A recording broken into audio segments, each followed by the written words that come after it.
ಇಂದೇ ಡೌನ್ಲೋಡ್ ಮಾಡಿ ಮತ್ತು ನಿಮ್ಮ ನೆಚ್ಚಿನ ಶೋಗಳನ್ನು ಆನಂದಿಸಿ.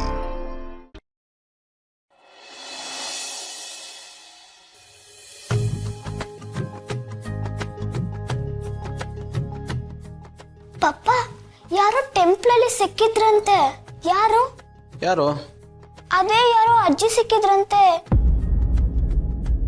ಆಕಾಶ್ ಹೇಳ್ದ. ಓಹೋ, ಅವರಾ? ನನ್ನಮ್ಮ ಪುಟ್ಟಿ. ಅಮ್ಮನ? ಸ್ವಂತ ಅಮ್ಮನ ಪಪ್ಪ? ಆ ಪುಟ್ಟಿ ನನ್ನ ಸ್ವಂತ ಅಮ್ಮ, ನನ್ನ ಹೆತ್ತಮ್ಮ. ಮತ್ಯಾಕೆ ಅವ್ರು ನಮ್ ಜೊತೆ ಇಲ್ಲ? ಸ್ವಂತದವ್ರನ್ನ ನಮ್ ಜೊತೆ ಇರ್ಬೇಕು ತಾನೆ? ಹೌದು ಪುಟ್ಟಿ, ನೀನು ಹೇಳೋದು ಸರಿ. ಸ್ವಂತದವ್ರು ಯಾವಾಗಲೂ ನಮ್ಮ ಜೊತೆಗೆ ಇರಬೇಕು. ಬಟ್ ಕೆಲವು ಸಮಯ ಸಂದರ್ಭ ಕೆಲವು ಸತಿ ನಮ್ಮನ್ನು ಅವರಿಂದ ದೂರ ಇಟ್ಬಿಡುತ್ತೆ. ಸಮಯ ಸಂದರ್ಭನ? ಅದು ಅಮ್ಮನಿಗೆ ಮೈ ಹುಷಾರಿಲ್ಲ ಪುಟ್ಟಿ. ಅವ್ರನ್ನ ನೋಡ್ಕೊಳ್ಳೋಕ್ಕೆ ಯಾರಾದರೂ ಒಬ್ರು ಇರಲೇಬೇಕು. ಇಲ್ಲಿಗೆ ಬಂದರೆ ಕಷ್ಟ ಆಗುತ್ತೆ. ನೋಡು, ನಾನು ಡ್ಯೂಟಿ ಮೇಲೆ ಹೊರಟೋಗ್ತೀನಿ, ನೀನು ಸ್ಕೂಲ್ಗೆ ಹೋಗ್ತೀಯಾ. ಅವ್ರು ನೋಡ್ಕೊಳಕ್ಕೆ ಯಾರೂ ಇರಲ್ಲ. ಅದಕ್ಕೆ ಆನಂದ್ ಅಂಕಲ್ ಮನೇಲಿ ಬಿಟ್ಟಿದ್ದೀನಿ. ಬಟ್ ಅವರು ಕೆಲ್ಸಕ್ಕೆ ಹೋಗ್ತಾರಲ್ವಾ ಪಪ್ಪ? ಬಟ್ ಅಲ್ಲಿ ಅಪರ್ಣ ಆಂಟಿ ಇರ್ತಾರಲ್ಲ. ಹೌದಲ್ವಾ, ನಾನು ಮರ್ತೇ ಬಿಟ್ಟಿದೆ. ಅದು ಅಲ್ಲದೆ ಅಮ್ಮ ಒಂಥರ ಪುಟ್ಟ ಮಗು ಇದ್ದಾಗೆ. ಅವ್ರನ್ನ ನೋಡ್ಕೊಳ್ಳೋಕೆ ಯಾವಾಗಲೂ ಯಾರಾದರೂ ಒಬ್ಬರ ಜೊತೆ ಇರಲೇಬೇಕು. ಅಮ್ಮನ್ನ ಇಲ್ಲಿ ಕರ್ಕೊಂಬರಕ್ಕೆ ನನಗೂ ಇಷ್ಟ. ಅವ್ರ ಕಂಡೀಷನ್ನು ಅಷ್ಟು ಚೆನ್ನಾಗಿಲ್ಲ ಪುಟ್ಟಿ, ಅದಕ್ಕೆ ಅಲ್ಲಿ ಬಿಟ್ಟಿದ್ದೀನಿ. ಯಾಕೆ?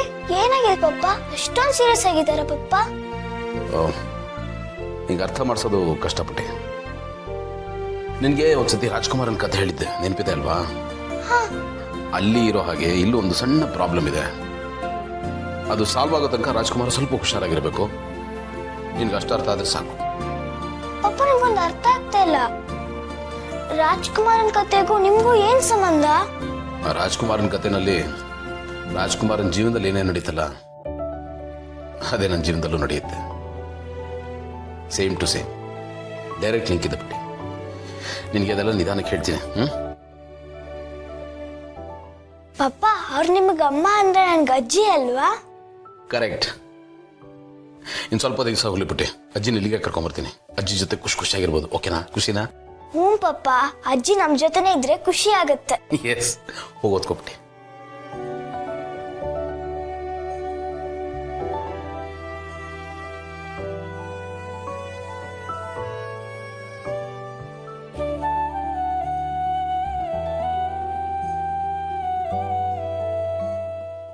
ಮಮ್ಮಿ, ಮಮ್ಮಿ, ದೇವಸ್ಥಾನದಲ್ಲಿ ಒಬ್ರು ಅಜ್ಜಿನ ತಪ್ಕೊಂಡ್ರಲ್ಲ, ಅವ್ರು ಯಾರು?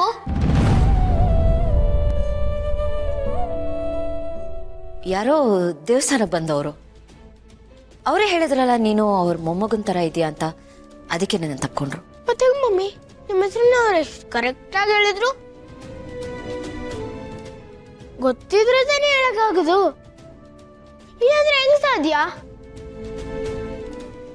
ನಿಮ್ಗೆ ಅವ್ರು ಯಾರು ಅಂತ ಗೊತ್ತು ತಾನೆ? ಯಾರು ಮಮ್ಮಿ ಅವರು? ನಾನು ಹೇಳಿದ್ನಲ್ಲ ನಂಗೆ ಗೊತ್ತಿಲ್ಲ ಅಂತ. ಮತ್ತೆ ಅವರು ನಿಮ್ಮ ಹೆಸರನ್ನ ಎಷ್ಟು ಕರೆಕ್ಟಾಗಿ ಹೇಳಿದ್ರು? ನಂಗೆ ಅದೊಂದೇ ಕ್ವಶನ್. ಆನ್ಸರ್ ಹೇಳಿ. ನೀನು ಬೇಕಿದ್ರೆ ಅವ್ರನ್ನ ಹೋಗಿ ಕೇಳು. ಅಲ್ಲ ಮಮ್ಮಿ. ನೋಡು ಅಪ್ಪು, ನೀನು ನಿನ್ನ ತಲೆ ಕೆಡಿಸ್ಕೊಳ್ಳೋದಲ್ಲದೆ ನನ್ನ ತಲೆನೂ ಕೆಡಿಸ್ಬೇಡ. ಇಲ್ಲ, ನನಗೆ ಫಸ್ಟ್ ಆನ್ಸರ್ ಮಾಡಿ. ಯಾರು ಅವರು? ಅಪ್ಪು, ಯಾಕೆ ಅದನ್ನೇ ಹಿಡ್ಕೊಂಡು ಹೇಳ್ದಾಡ್ತಿದ್ಯಾ? ಅದರಿಂದ ಆಗ್ಬೇಕಾಗಿರೋದೇನೆಲ್ಲ ಹೋಗಿ ಹೋಮ್ವರ್ಕ್ ಮಾಡ್ಕೊ, ಹೋಗು. ನೋಡು ಚಿಕ್ಕಿ, ಮಮ್ಮಿ ಅದಕ್ಕೂ ಆನ್ಸರೇ ಮಾಡ್ತಾ ಇಲ್ಲ. ಏನಾದ್ರು ಕೇಳಿದ್ರೆ ಸುಮ್ನಿರು ಅಂತ ಬಾಯಿ ಮುಚ್ಚಿಸ್ತಾರೆ. ಲೇ, ನೀನ್ ಥರ ತರಲೆ ಪ್ರಶ್ನೆ ಕೇಳಿದ್ರು ಹೆಂಗೋ ಆನ್ಸರ್ ಮಾಡೋಕ್ಕಾಗತ್ತೆ?